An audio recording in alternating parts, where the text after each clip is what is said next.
Mukwano gwa Liam Voice attiddwa mu ggwanga lya Egypt oba Misiri.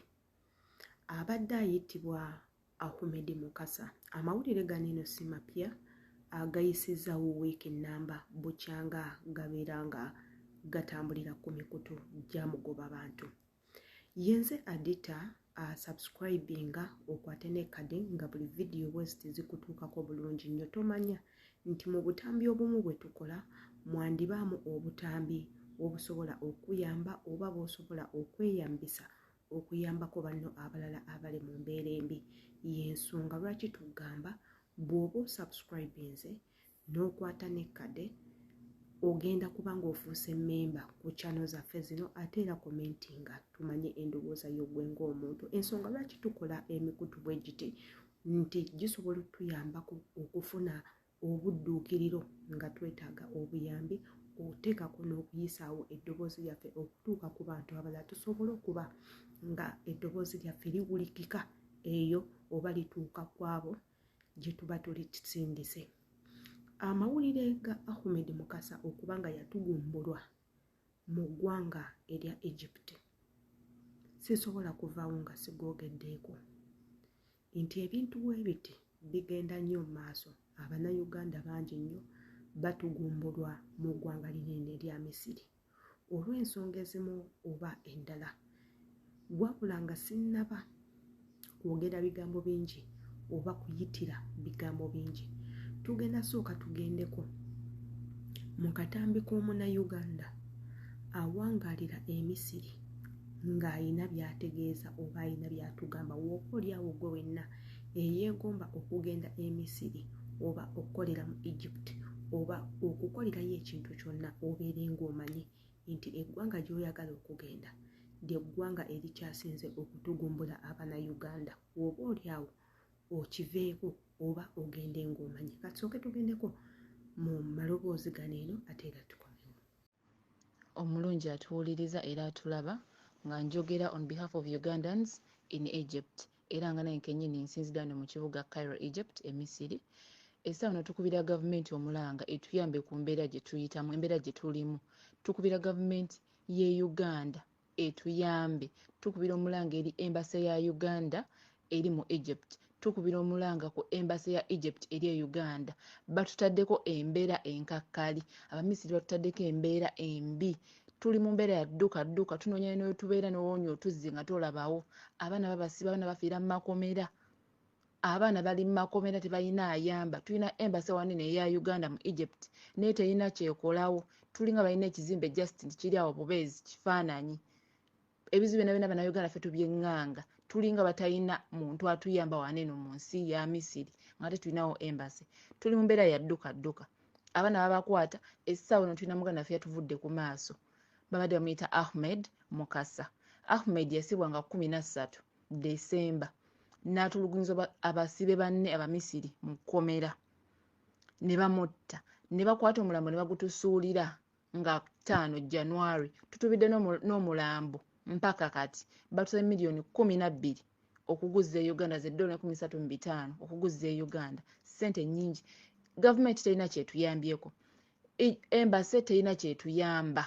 Tuli mu mbeera ya dduka, abaana babasiba. Abaana bali muzi overstay mungi. Yes, tuli mu bumenyi bw'amateeka illegally, naye bataddeko embeera ya overstay. Bataddewo ekiwandiiko nga 13 March tulina okuba nga tuvudde mu nsi yaabwe.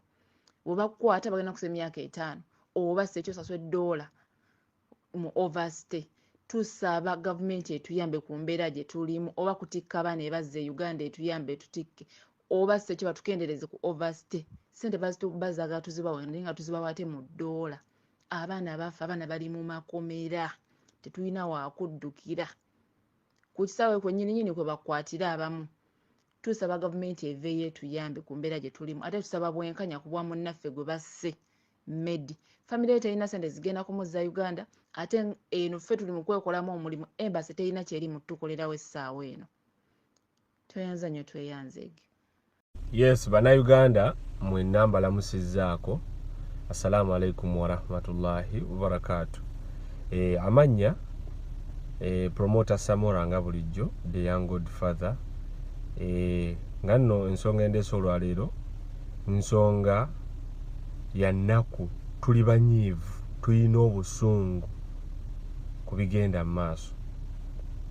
Mwenna mumanyi poliisi ya wano ey'e Misiiri eya Egypt yatuttidde omwana, yasse muganda waffe Medi.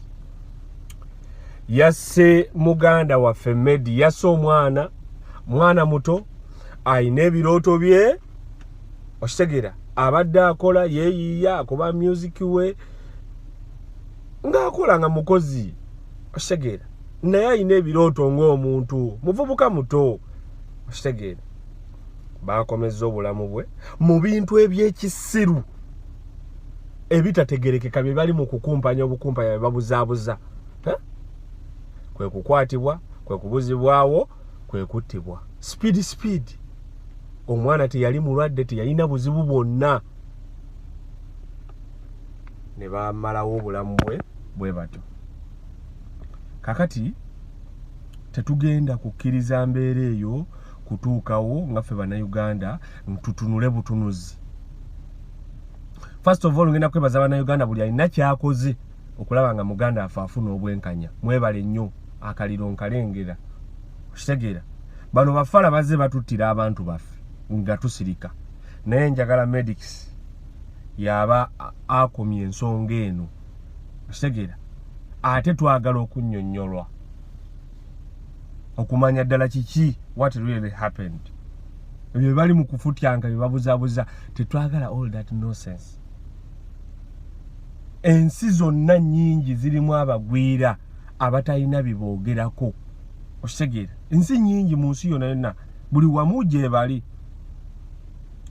Naye tosobola kukwata muntu atalina bimwogerako n'omusiba n'omutwala mu kkomera eri abazzi b'emisango. Gwekyo wali okirabyewo. Abazzi b'emisango, ababbi, abatemu, n'okwata ate ono wajjasiti ebiwandiiko n'omutwala n'omusibira eyo. Bino ebisajja oba bwongo butebukola oba kulya nnyo ishi. Ebyo bikubuzi bye beekamirira ebyo obwongo mwe bwagendera. Yensonga lwaki UAE erina gye bayita deportation centers. Abantu bano gye babakuumira mpaka wofuna tiketi yo ne bakudipotinga nodde Uganda. Naye wano olukukwata bikutwala mu makomera. Amakomera galimu abantu abanywa enjaga. Kyovula abatuusaako bannaabwe ebikyamu. Okitegeera, bano abasajja batuguddeko embeera, bamanyi ffe tulina ssente. Jjukira embeera yabatabuseeko ekonome yaabwe. Ssente bazinoonya ate mu nsawo zaffe, bamanyi ffe tulina ssente. Kyokka obusiru bwabwe ate be batusasula, be bakama baffe. Kale ate ffe be baagalamu ssente, tuzijjewa? Tuzijjewa? Banaye mulekerawo okutulugunya bannayuganda.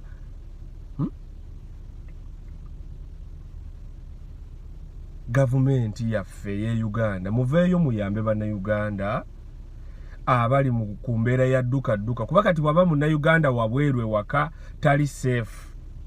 Wano nga bamuyoola wonna basobola omukwata obudde bwonna, nga ne mu kkomera gye bamututte nayo tali safe kuba baabo batandise battirayo mu makomera. Kati mwe mwagala munnayuganda akole ki? Gavumenti muveeyo mulwanirire bannayuganda. Enfa gye bafaamu tetulina lipooti etegerekeka. Kiripooti kye bawadde embase kiri awo kya bulimba. Omwana w'abandi bamusse. Twagala famire ya medics efuna obwenkanya omwana bamuliyirire obulamu bwe. Kotoyinza kuŋŋamba nti wakutte omusibe n'omutwala ate n'omuttira mu kkomera. Okitegeera, n'okasuka bukasusawo. Kati essaawa eno mayiti bali mu jjiso, kusonda sente za mayiti zikyabuze. Naye nga bandibadde abasse omwana oyo bandibadde tebasobola kutikka mayiti eyo kugizza Uganda. Oyo omwana abakubanga muna Kenya obanga mu Nigeria singa omanya akalira akali wano. Naye olw'okuba ebyaffe byakubalaata bya bannayuganda bwe batyo bazze balinnyirira rights z'abantu ne batta wano abaana ne babibuzaabuza, famire tezifuna bwenkanya. No, mbadde sivangayo kwogera ku nsonga zino. mbadde nziraba nga zitambula naye no kisusse ate medics mukwano gwange abadde mukwano gwange naye omwana tasobola kufiirwa bulamu bwe bwatu mu bintu ebyekisirusiru bwatu bulamu ne bugenda tuddawo tusirike nedda baaba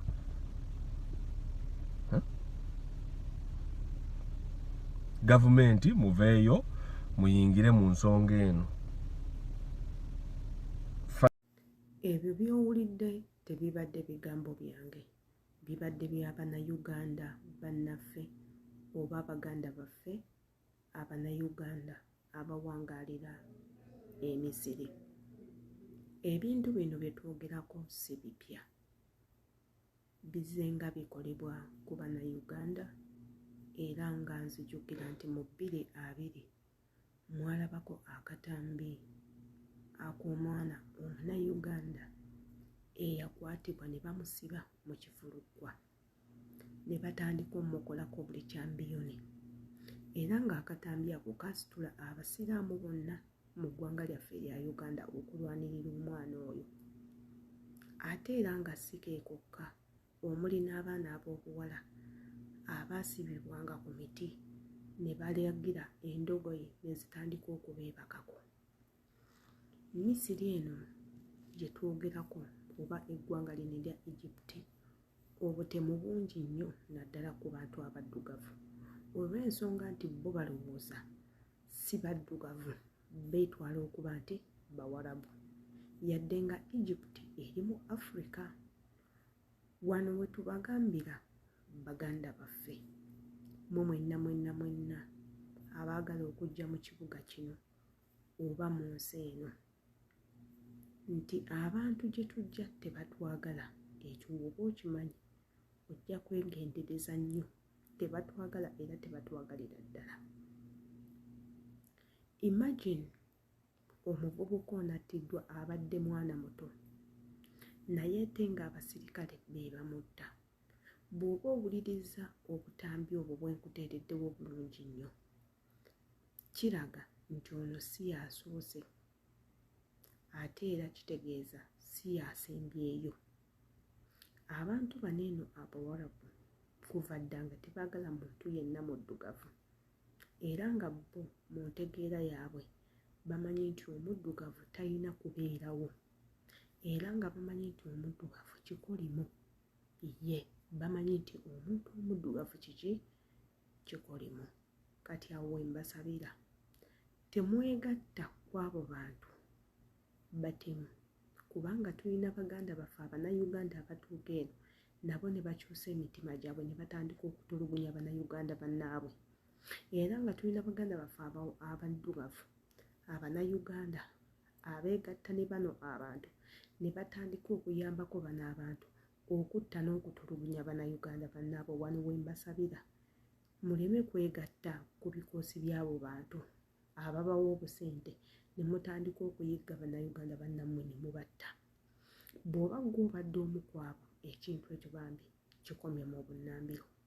Yenze Sheila Adita kansubire nti nno akatambi kano eno kakutuuseeko bulungi. Komentinga tumanye endowooza yo n'entegeera yo ku butambi nga bwe buti. Mbaagala nnyo. Bw'oba tonna subscribinga okwate ne ku kade nga tuteeka videos nga zino ez'amakulu naawe zikuyambeko okuyamba abantu abalala abalibeera mu bwetaavu. See you later. Mukama bankumire.